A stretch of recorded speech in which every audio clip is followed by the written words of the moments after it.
कहानी भटकी आत्मा की पुकार। बहुत समय पहले एक आत्मा थी। वह आत्मा अनंत यात्राओं पर थी। कभी कीट पतंग बनी, कभी पशु, कभी पक्षी और कभी मनुष्य। कहा जाता है कि हर जीव 84 लाख योनियों में भटकता है और यह आत्मा भी उसी चक्र में फंसी हुई थी।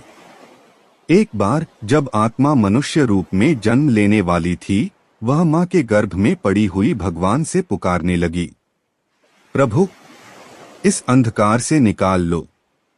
इस बार मैं आपको याद करूंगा, आपके भजन करूंगा, आपकी भक्ति करूंगा।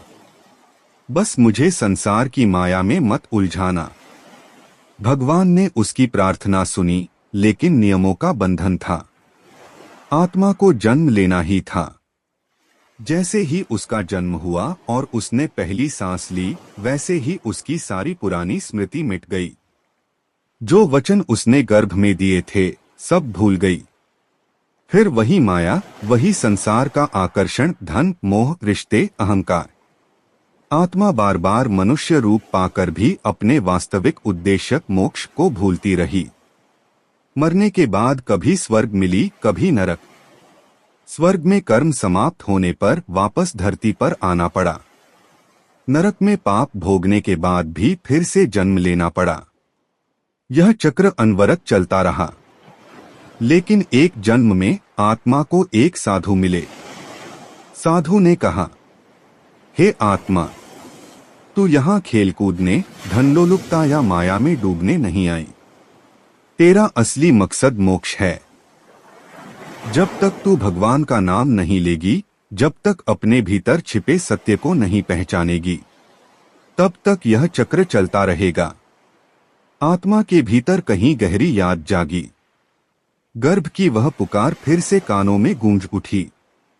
उस दिन आत्मा ने ठान लिया, अब मैं हर श्वास में भगवान को याद करूंगी। अब मैं इस माया के मोह को अपने ऊपर हावी नहीं होने दूंगी। धीरे धीरे आत्मा का मन निर्मल हुआ। भक्ति, सेवा और सत्संग में लगकर उसने कर्मों का बंधन काट दिया। आखिरकार जब उसने अंतिम सांस ली तो उसे दो रास्ते दिखे। एक, फिर से 84 लाख योनियों का चक्र। दूसरा, भगवान के चरणों में लीन होकर मोक्ष प्राप्त करना। इस बार आत्मा ने सही चुनाव किया और वह प्रभु में विलीन हो गई, सदासदा के लिए जन्म मरण के चक्र से मुक्त। यह कहानी हमें यही सिखाती है कि हम धरती पर सिर्फ जीने और माया में फंसने के लिए नहीं आए हैं, बल्कि मोक्ष पाने के लिए आए हैं। अगर हमने गर्भ में दिए वचन को याद रखा,